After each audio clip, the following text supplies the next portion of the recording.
సమర్పిస్తున్న వారు news and gold herbal hair oil.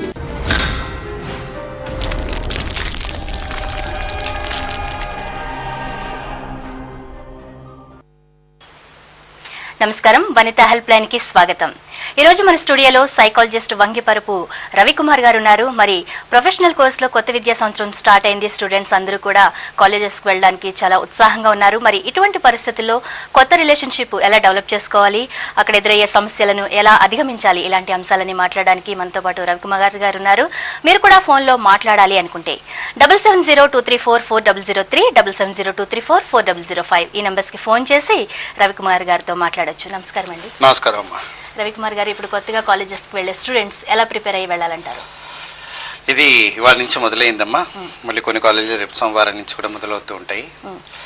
ఇన్నాళ్ళు ఏంటంటే చెయ్యి పట్టుకొని తీసుకెళ్ళి తల్లిదండ్రులతో వెంబడి వెళ్ళి స్కూళ్ళల్లో దింపటము, మనకి ఆటోలలో వెళ్ళటము చేయటం ఇదంతా అవుతుంది. కానీ ఇప్పుడు ఏమవుతుందంటే ఇంటర్మీడియట్లో వచ్చేటికల్లా పగలు రాత్రి తేడా లేకుండా కాలేజీలలో కూర్చొని చదువుకుంటుంటాం. అది దాటిపోయి ఇప్పుడు ఒక్కసారి విశాల ప్రపంచంలోకి అడుగు పెడుతూ ఉన్నాం. ఈ విశాల ప్రపంచంలోకి అడుగు పెడుతున్నప్పుడు మొదట మన మెంటల్గా కొన్ని ప్రికాషన్స్ తీసుకోవాలమ్మా. అంటే కొత్త కొత్త వాతావరణాల నుంచి, వివిధ ప్రదేశాల నుంచి అందరూ ఒక చోట గ్యాదర్ అవుతూ ఉంటారు విద్యార్థులు. ఇటువంటి గ్యాదర్ అయినప్పుడు ఒక్కొక్కళ్ళకి ఒక్కొక్క రకమైన అలవాట్లు ఉంటాయి. ఈ వాళ్ళ అలవాట్లకి మన అలవాట్లకి ఎంత వ్యత్యాసం ఉంటుందో అది ఎందుకు నేర్చుకోవటం అంటే ఒక విధంగా ఒక సొసైటీలో ఒక మంచి ఎలిమెంట్స్గా తయారవడానికి ఇది మంచి అవకాశం. కానీ ఈ అవకాశాన్ని ఎలా వాడుకోవాలి, ఎలా చెయ్యాలి అనేది మనం ఎక్కువగా స్టూడెంట్స్కి నేర్పించగలిగే శక్తి ఇటు మన కాలేజెస్కి ఉండాలి, ఇటు పేరెంట్స్కి ఉండాలమ్మా. ఇది ఎందువల్ల అంటే చాలామంది అనుకుంటాం ఇంటర్మీడియట్ దాకా చదివించాం, ఇంకా అలసిపోయాం, మనం ఈ ప్రొఫెషనల్ కోర్సులో కూడా వెళ్ళి పిల్లలకి ఏం చూడాలి అని పేరెంట్స్ అనుకుంటారు.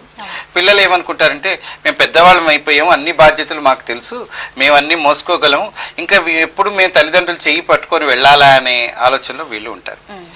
కానీ కొన్ని ఈ దశలో కొన్ని అలవాట్లు ఏర్పడతాయి మా పిల్లలకి. ఈ అలవాట్లలో వీళ్ళు ఏమనుకుంటారంటే ఇవేముంది, చాలా ఈజీ, నేను ఎప్పుడంటే అప్పుడు బయటకు వచ్చేయచ్చు, ఈ అలవాట్లు నేను ఏమన్నా అలవాటు చేసుకున్నా కూడా నేను హ్యాండిల్ చేయగలుగుతాను. కానీ అది కొన్నాళ్ళుగా సమస్యగా మారుతూ ఉంటుంది. పైగానేమో ఇంకోటి, ఈ ప్రొఫెషనల్ కోర్సులోకి వచ్చి కంపారిజన్ కూడా మొదలవుతుంటుంది. ఒకళ్ళనొకళ్ళని పోల్చుకోవటం, అది వస్త్ర అలంకరణ దగ్గర నుంచి ప్రతి చిన్న పాయింట్ని రకరకాలుగా చూడటం. ఇంకోటి, అక్కడ కొంతమంది సీనియర్స్తో ఒక విధంగా వాళ్ళు అడిగిన దానికి గట్టిగా ఆన్సర్ చెప్పినా కష్టాలు వస్తాయి, చెప్పకపోయినా కష్టాలు వస్తాయి. దాన్ని ఎలా హ్యాండిల్ చేసుకోవటం. ఇంకో విషయం, మనిషి ఇన్ని రోజులు ఒకళ్ళు చెప్పిన పాఠాన్ని నేర్చుకొని దాని నుంచి క్వశ్చన్స్. కానీ ఈ ప్రొఫెషనల్ కోర్సులో అలా కాదమ్మా. చెప్పే పాఠం ఏంటో ముందు తెలుసుకోవాలి, మనం కొంత దానికి ఫౌండేషన్ వేసుకోవాలి, వెళ్ళి క్లాస్లో వింటే కొంత అర్థం అవుతుంది. దాని తర్వాత లైబ్రరీలో కూర్చొని అటువంటి రిఫరెన్స్ పుస్తకాలు ఎక్కువ చదువుతూ ఉండాలి. అందువల్లే ఈ మొదటి సంవత్సరంలో 100% మంది చేరిన వాళ్ళు ఫైనల్ ఇయర్కి వచ్చేకల్లా ఎంత పర్సెంటేజ్ అవుతున్నారో తెలుసమ్మా? It is coming to 20 to 22%. ఇన్ని డ్రాప్అవుట్స్ ఎక్కడ పోతున్నాయి? మరి 80% దాకా డ్రాప్అవుట్స్ ఎక్కడ పోతున్నాయి అంటే చాలా ఇన్నాళ్ళు కష్టపడ్డాం కదా, మొదటి 2 సంవత్సరాలు ఏదో జల్సాగా ఆడుకోవచ్చు, చెయ్యొచ్చు అంటారు.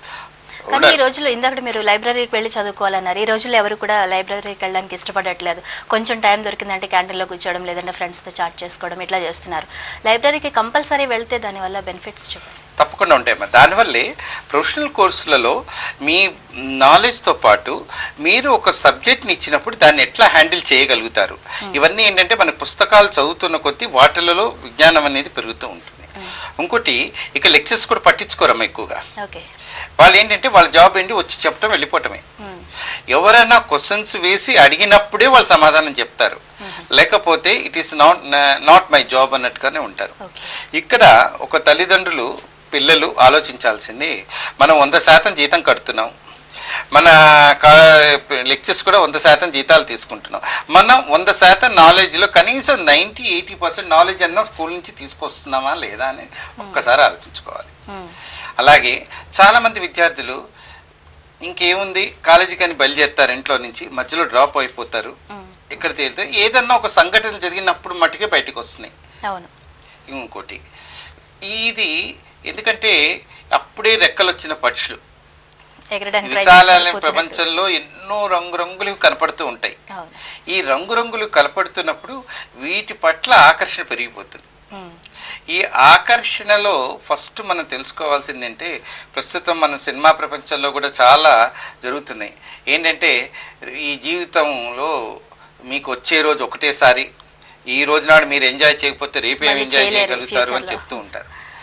కానీ విద్యార్థులుగా తల్లిదండ్రులుగా ముందర కళ్ళు తెరవాల్సి, ఎందుకంటే మన చిన్న కుటుంబాలు, దాంట్లో మనకు ఇవాళ రేపు ఒకళ్ళు లేదు ఇద్దరు పిల్లలు. ఒక్క పిల్లవాడిని పెంచేటప్పుడు తల్లిదండ్రులు ఇచ్చే విధానము ఒక్కొక్కసారి నెగిటివ్ వేలో పడిపోయి అది మన స్కూళ్ళలో ర్యాగింగ్ అనే దీనికి కూడా భూతంగా తయారవుతుందమ్మా. ఎలా అంటే ఒక పిల్లవాడికి ఇంట్లో ఏది అడిగితే అది ఇవ్వటము, ఏదంటే అది చేయటము, వాడికి కష్టం అనేది లేకుండా ఉండేటట్టుగా చేస్తారు. కానీ ఎవరైతే కాలేజీలో ఒక రకంగా బిహేవ్ చేస్తారో, సైకాలజీలో ఒకటి ఉందమ్మా, పిల్లలు రాత్రి పడుకునేటప్పుడు నిద్రలో ఎక్కువగా నవ్వుతారట. అంటే వాళ్ళకి వికృతమైన ఆలోచనలు వస్తుంటాయి. ఆ ఆలోచనలు చూసుకొని వాళ్ళు నవ్వుకొని దాన్ని రెండో రోజు వెళ్ళి కాలేజీలో ప్రాక్టికల్స్గా చేస్తుంటారు. తల్లిదండ్రులు చెప్పటం, ఎటువంటి బిహేవ్, ఇవన్నీ తల్లిదండ్రులు ఇంట్లో బాధ్యత ఎక్కువ ఉంటుందమ్మా. చాలామంది అనుకుంటారు ప్రొఫెషనల్ కోర్సులో వచ్చారు ఇంకా మన బాధ్యత అయిపోయిందని. కానీ నన్ను అడిగితే బాధ్యత ఎక్కువగా పెరుగుతుంది. కారణం ఏంటంటే పిల్లలకి చదువుకోవటంతో పాటు సంస్కారం అనే దానికి, ఇవాళ రేపు మనం ఏం చేస్తున్నాం, కజిన్స్ అనేస్తున్నాం. అన్నయ్య బావో తెలియదు, అక్క వదిన తేడా చెప్పట్లేదు, ఎవరన్నా వెళ్తున్నా కూడా పరిచయం చేసేటప్పుడు మా కజిన్ అంటున్నారు. ఇవన్నీ ఏమవుతున్నాయంటే చివరికి ఒక నెగటివ్ ఇంపాక్ట్స్ పిల్లల మీద పడిపోయి వాళ్ళు దానిలో నుంచి బయటికి రాలేక ఆ ఊబిలో నుంచి చాలా మన దేశాలు వెళ్ళిపోయి వేరే దేశాలలో వెళ్ళి సెటిల్ అయిపోవటం ఇవన్నీ జరుగుతున్నాయి. కానీ ఇవన్నీ జెనెటికల్గా ఎంత ఇంపాక్ట్ పడుతున్నాయో ఒక్కసారి ఆలోచించాల్సి.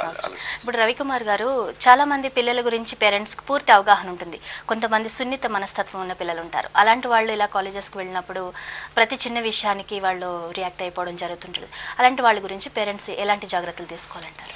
ఇది బేసికల్గా ఇప్పుడు ఈ విషయంలోకి వచ్చేటికలమ్మా, సున్నితమైన ఉన్న పిల్లలకి ఫస్ట్ వాళ్ళకి షాపింగ్స్ కానీ ఇంట్లో పర్చేసింగ్ అనే వాటికి వాళ్ళకి బాధ్యత ఇవ్వాలి తల్లిదండ్రులు. అంటే షాప్లోకి వెళ్ళినప్పుడు ఒకసారి మనం నాణ్యత అయిన వస్తువు కొంటాము, ఒకసారి పాడైపోయిన వస్తువు కొన్నప్పుడు ఇంట్లోకి వచ్చినప్పుడు చెప్తూ ఉంటాం. అంటే వాళ్ళ మెంటల్ సెటప్స్ని కొంచెం స్ట్రాంగ్గా బిల్డప్ చేయాలి. ఇంట్లో వ్యవహారంలో చాలామంది ఇక్కడ ఏమవుతుందంటే మీరు చెప్పినట్టుగా సింపుల్ వీరికి పాకెట్ మనీ వీటి దగ్గర గొడవలు వస్తుంటాయి. ఇంట్లో ఖర్చులు ఇస్తుంటే మన ఇన్కమ్ ఎంత, మన ఖర్చులు ఎంత, మన బాధ్యతలు ఏంటి అనేది తల్లిదండ్రులు నేర్పియాలి. ఇంకోటి టెక్నాలజీ రోజు రోజుకి పెరిగిపోతుంది, దాన్ని ఎవరో ఆపలేకపోతున్నాం. కానీ అది ఎట్లా వాడుకోవాలి చేయాలి అనేది దీంట్లో కూడా ఫస్ట్ తల్లిదండ్రులు తెలుసుకోవాలి. కారణం ఏంటంటే టెక్నాలజీలో మిమ్మల్ని తీసుకెళ్తే చాలా పైకి తీసుకెళ్ళిపోతుంది, రాకెట్ లాగా పడగొట్టిన పాతాలలోకి దింపేస్తుంటుంది. ఈ టెక్నాలజీ వాడుకునే విధానం కూడా ఫస్ట్ తల్లిదండ్రులు కూడా అప్డేట్ అవ్వాలి. ఓకే, కాలర్ రెడీగా ఉన్నారు, మాట్లాడదామండి. హలో, నమస్తే అమ్మా. నమస్తే అండి, మీ పేరు చెప్పండి. నా పేరు ప్రేమమ్మ. ప్రేమ గారు మాట్లాడండి. సార్ నమస్తే అండి. నమస్కారం ప్రేమ గారు. ఏంటంటే మా చెల్లెలి గారి పాప ఉంది, అమ్మాయి ప్రొఫెషనల్ కోర్స్ చదువుతుంది, ఫాదర్లెస్ చైల్డ్. అంటే 3rd స్టాండర్డ్ గా ఉన్నప్పుడు ఫాదర్ పోయారు.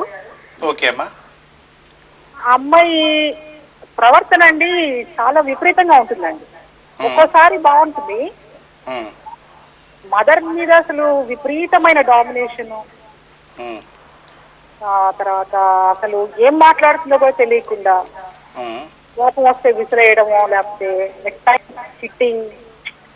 అది చెప్పడానికి నాకు సిగ్గుపడుతున్నాను యాక్చువల్గా. At times she will be all right. కొంచెం కోపంగా, కొంచెం అగేన్స్ట్ గా, కొంచెం కోపడినట్టు ఉన్నా గానీ షీ కెనాట్ బేర్ ఇట్ అసలు. అంటే ఆ అమ్మాయి ఒక్కటే కూతురండి వాళ్ళకి? ఒకటే అమ్మాయి అండి. అమ్మాయికి సపరేట్ రూమ్ ఉందా? లేదండి. ఇంట్లో వేరుగా తను పడుకోవటానికి అది ఉంటుంది వేరుగా? లేదండి, సపరేట్. అంటే అక్కడితో పాటు నలుగురితో పాటే ఉంటుంది. మదర్ ఉంటారు, మా మదర్ ఉంటారు తనతోటి. ఓకే. మా సిస్టర్ తోటి. తను అసలు ఈ అమ్మాయి మదరు ఫైనాన్షియల్ గా ఎంత ఉంది, ఏముంది, మదర్ కెన్ షీ అఫోర్డ్ అని కూడా చూడకుండా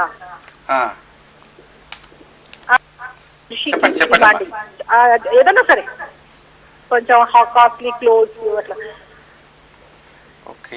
ఇటువంటివన్నీ ఇవి ఇది వన్ ఆస్పెక్ట్ అనుకోండి. Mainly we are concern about the behaviour. ఇది బాధిస్తుంది అనమాట.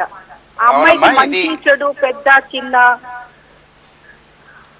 అది ఎట్లా అమ్మాయిని అసలు to bring her to the main stream కానీ మామూలుగా అసలు ఏం అర్థం కావట్లేదండి అసలు. నేను లేదమ్మా, ఇది అంత పెద్ద ఇష్యూ అయిన కేసు కాదమ్మా. దీన్ని ఈజీగా సాల్వ్ చేయొచ్చు. ముందర అమ్మాయితో కొంత మనం ఇచ్చేయాలి, అంటే అసోసియేట్ అవ్వాలి. ఆ అసోసియేట్ అయినప్పుడు ఆ మైండ్లోకి కొన్ని భయాలు ఉంటాయమ్మా. ఆ భయాలతో బయటికి తోలేయాలి. అంటే తోలేయాలంటే ఎట్లా అంటే బయటికి పంపించాలంటే ఆమెతో ఎక్కువగా మాట్లాడి ఇంటరాక్షన్ అయినప్పుడు ఆమెకి, ఆ పాపకి ఏవో కొన్ని శక్తివంతమైనవి చిన్న వయసులోనే పడ్డాయమ్మా. అవి తీయాలంటే ఒక్కొక్క 4-5 సెక్షన్స్ వాళ్ళతో కూర్చొని మాట్లాడి, తప్పకుండా ఇటువంటి పిల్లలు చాలా అద్భుతాలు చేస్తారండి, మార్చొచ్చు. ముందర ఇంట్లో వాళ్ళందరూ అమ్మాయి గురించి ఈ నెగిటివ్ పాయింట్స్ కంటే అమ్మాయిలో ఉన్న పాజిటివ్ పాయింట్స్ ఎక్కువగా అప్రిషియేట్ చేయటం నేర్చుకోండి. తర్వాత అమ్మాయి ఎప్పుడన్నా కోపంగా వచ్చినప్పుడు వీలైనంత మటుకు ఒక అద్దం ముందుకు వెళ్ళేటట్టుగా చేయాలి. ఓకే. మీరు ఎంత చిన్న పిల్లవాడు కూడా ఏడుస్తున్న వాడిని కూడా చూడండి, అద్దం ముందుకు తీసుకెళ్ళగానే వాడు చూసి నవ్వుతాడు. ఫీలింగ్స్ మార్చాలి ఫస్ట్. ఇంకోటి, ఆ అబ్బాయికి వీలైతే ఒకవేళ మీరందరూ ఏదైనా ఒక సాఫ్ట్ కల్చరల్ మ్యూజిక్ కానీ ఇటువంటి నేర్పిస్తే తప్పకుండా వాళ్ళ బిహేవియర్లో చేంజ్ వస్తుంది. ఓకే అండి, మరిన్ని కాలర్స్తో మాట్లాడమని చిన్న బ్రేక్ తీసుకుందాం. వనితా హెల్ప్ లైన్లో ఇప్పుడు ఒక స్మాల్ బ్రేక్.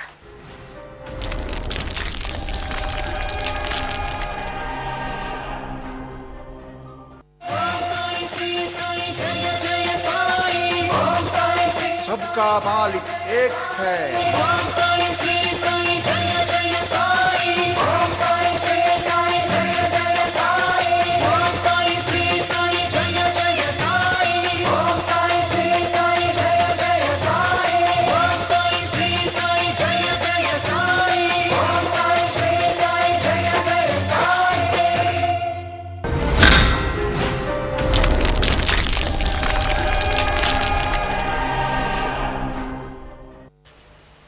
వనిత హెల్ప్ లైన్ కి తిరిగి స్వాగతం.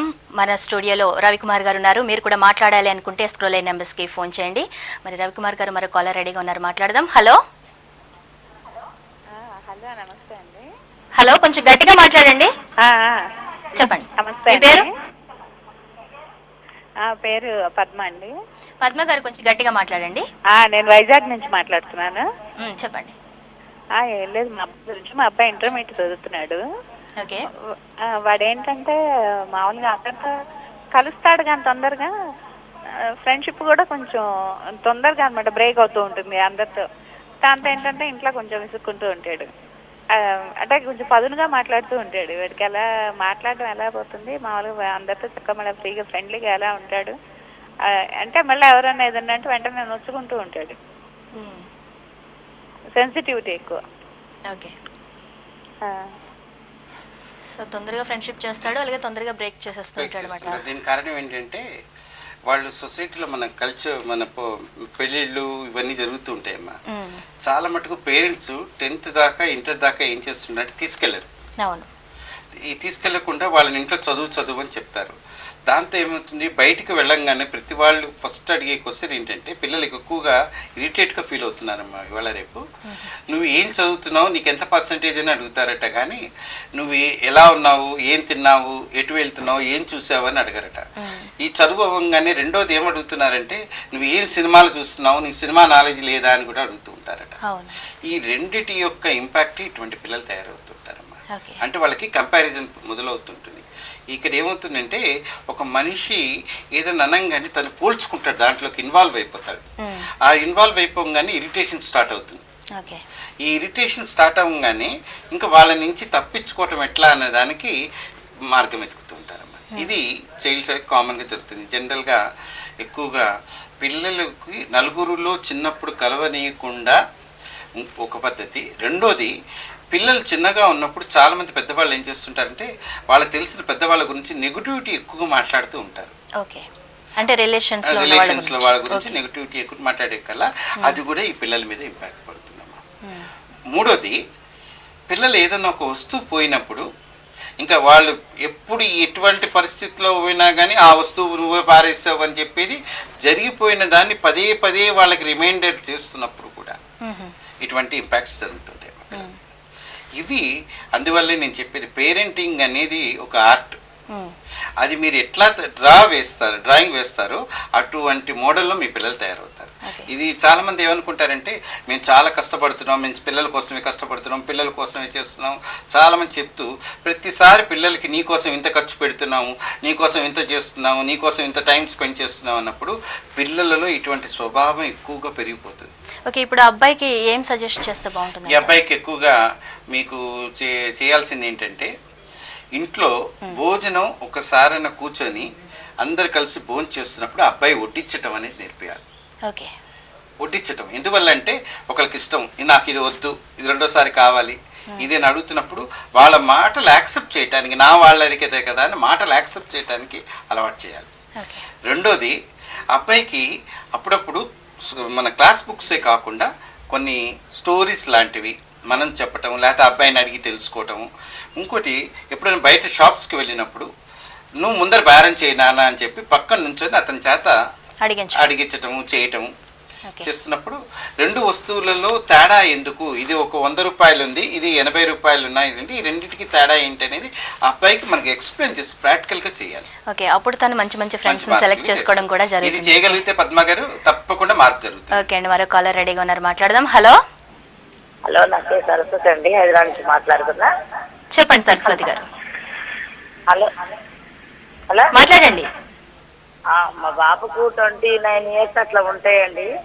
ఓకే, MBA అయిపోయింది. బాబు కొంచెం చిరాగ్గా ఉంటాడు, ఎప్పుడు ఉంటాడు, జాబ్ రాక మార్కెటింగ్ చేస్తున్నాడు ఈ మధ్య. ఏ అలవాటు లేదు వాడికి. సో సెన్సిటివ్ గా బాగా చిరాకు పడుతుంటాడు. ఇంట్లో పాప ఉంటది, పాప పిల్లలు ఉంటారు, వాళ్ళని చూస్తే వాడు ప్రేమగా చూస్తాడు, ఒక్కోసారి వాళ్ళని చేస్తే గట్టి కేకలు వేస్తుంటాడండి ఇంట్లో. వాడి స్వభావం ఏందో అర్థం కావట్లేదు మేడం. సార్తో మాట్లాడదాం, టీవీ ముందు కూర్చున్నా. తప్పకుండానండి, రవికుమార్ గారు చెప్తున్నారు, వినండమ్మా. ఇది బేసికల్ గా ఆహారపు అలవాట్లలో మార్పు జరగటం అండి. MBA అంటున్నారు, మార్కెటింగ్ అంటున్నారు కాబట్టి. ఇంకోటి, తను వివిధ వ్యక్తులతో మాట్లాడాల్సి వస్తుంది. తను కొంతమంది చాలా సాఫ్ట్గా మాట్లాడి అన్నీ చేసి చివరిలో ఇది పని కాదు అని చెప్తారు. అప్పుడు వీళ్ళకి కొంచెం ఇరిటేషన్ ఉంటుందండి. దానికి ఇంట్లోకి వచ్చేకల్లా ఎక్కువగా లైట్ కలర్స్ కనపడుతూ ఉండాలండి, డార్క్ కలర్స్ కనపడకూడదు వీళ్ళంత మటుకు. కెటిల్స్ కానీ ఇవన్నీ లైట్ కలర్స్గా ఉండాలి. రాగానే మీరు ఒక గ్లాస్ మంచినీళ్ళు ఇవ్వండి ఫస్ట్. ఎక్కడికి వెళ్ళావు, ఏం తిరిగావు అని అడగకండి. ఫస్ట్ ఇచ్చేసేసి వీలైనంత మటుకు తను ఏం కావాలని అడిగినప్పుడు మీరు తీసుకెళ్ళి పెట్టడం నేను ఏం చేయాలి. ఒక అరగంట వాళ్ళని వదిలేస్తే తర్వాత నార్మల్గా అవుతారండి. చాలా మంది ఏంటంటే పొద్దుననంగా వెళ్ళావు, మధ్యాహ్నం ఎక్కడ తిన్నావు, రాగానే ఇవన్నీ చేస్తుంటే ఆల్రెడీ వాళ్ళు అక్కడ ఒక ఒత్తిడిలో లోనై ఉంటారు. దాని మీద వాళ్ళ మీద చూపించలేరు కదా, వీళ్ళ మీద చూపిస్తారు. అందుకని మీరే అన్నారు కదా, మధ్య మధ్యలో పిల్లలతో బాగా ఉంటాడు, అప్పుడప్పుడు బాగా చేస్తాడు. ఇదంటే ఇది బయట నుంచి రాగానే హ్యాండిల్ చేయటం అనేది నేర్చుకోవాలి. ఇది చేశారంటే తప్పకుండా మార్పు జరుగుతుంది. చాలా మంది బయట ట్రాఫిక్ లో ఉన్నప్పుడు కూడా ఫోన్స్ చేసి పేరెంట్స్ ఇబ్బంది పెడుతూ ఉంటారు. ఆ కోపం కూడా రాగానే వాళ్ళు చూపించే. ఎందుకంటే మార్కెటింగ్ లో 6:30 అంటే తప్పకుండా 7ంటికి వచ్చినా కూడా అదృష్టమేనమ్మా. అవును. పైగా ఇవాళ రేపు మన హైదరాబాద్ లో ట్రాఫిక్ కూడా చాలా పెరిగిపోయినాయి. సో ఒక రోజు నాడు ఏ రోడ్డు బ్లాక్ అవుతుందో తెలియదు. ఇవన్నీ కూడా మనం ఏ రోజైతే తెలుసుకోగలుగుతామో ఈ మార్పు అనే దీంట్లో చక్కగా జరుగుతూ ఉంటుంది. అంటే ఇంట్లో కూర్చున్నప్పుడు కూడా కొన్ని హ్యాండిల్ చేసే విధానాలు తెలియాలమ్మా. అవును.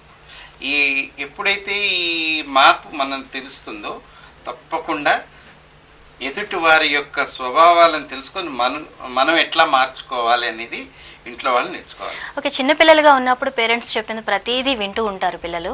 కానీ వాళ్ళకి సర్టన్ ఏజ్ వచ్చాక, అంటే ఇప్పుడు కాలేజెస్కి వెళ్తున్నప్పుడు మేము పెద్దవాళ్ళం అయిపోయాం, మాకు అన్నీ తెలుసు, అమ్మ ఇంకా ఎందుకు నన్ను ఇట్లాగా చెప్తూ ఏడిపిస్తున్నావు అన్నట్టుగా వాళ్ళు ఒక ట్రాన్స్లోకి వెళ్ళిపోతుంటారు.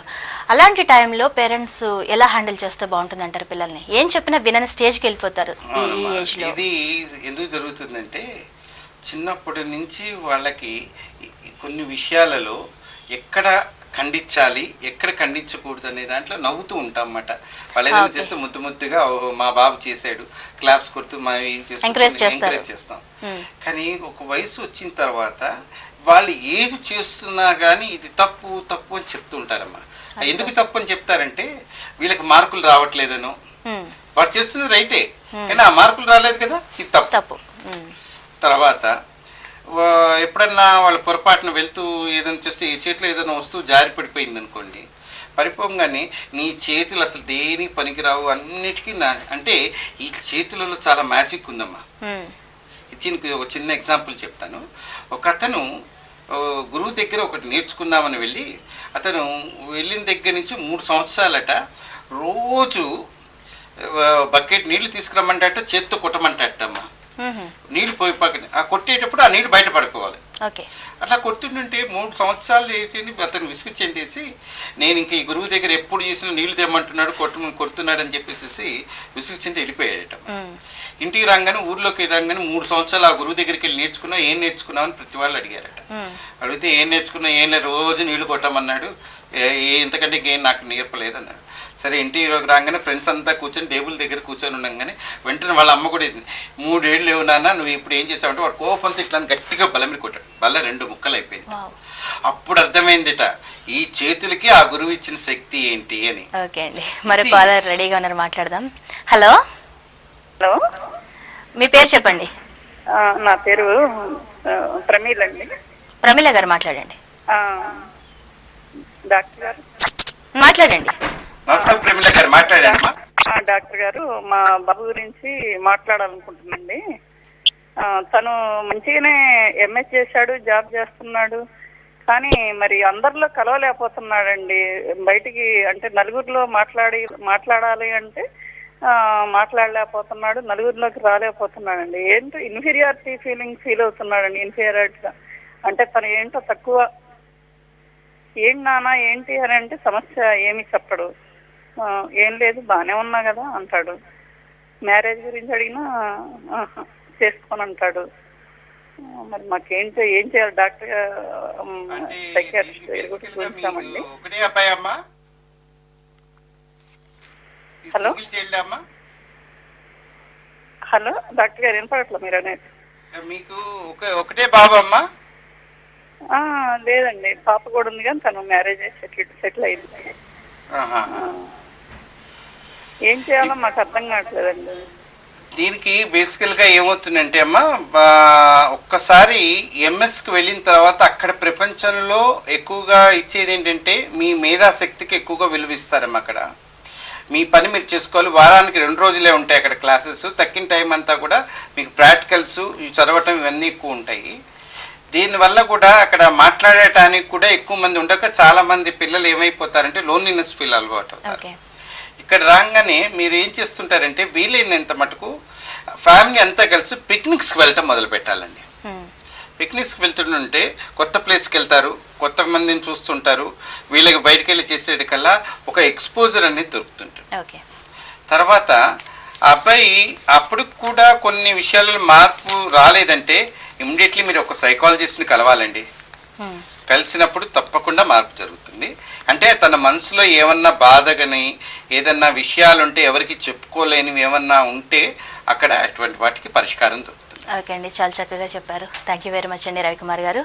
ఇది ఇవాల్టి వనితా హెల్ప్ లైన్. రేపటి వనితా హెల్ప్ లైన్లో మళ్ళీ కలుద్దాం. నమస్తే. నమస్కారం.